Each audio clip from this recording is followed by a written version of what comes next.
मुंबईतील कांदिवलीमध्ये भीषण आग लागलेली आहे।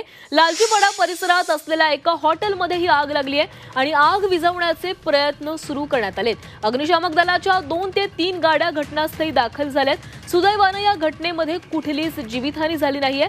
आगीचं कारण मात्र अद्याप अस्पष्ट आहे।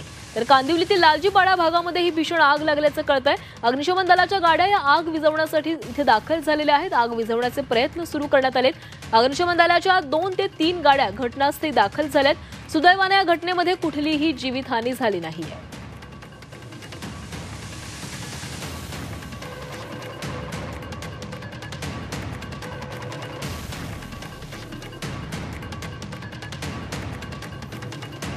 तर कांदिवलीमधली घटना आपण बघतोय। कांदिवलीमधील लालजीपाडा भागामध्ये ही भीषण आग लागलेली आहे आणि आता आग विझवण्याचे शर्थीचे प्रयत्न केले जात आहेत। अग्निशमन दलाच्या 2 ते 3 गाड्या घटनास्थळी दाखल झालेल्या आहेत आणि आग विझवण्याचे प्रयत्न सुरू करण्यात आले आहेत।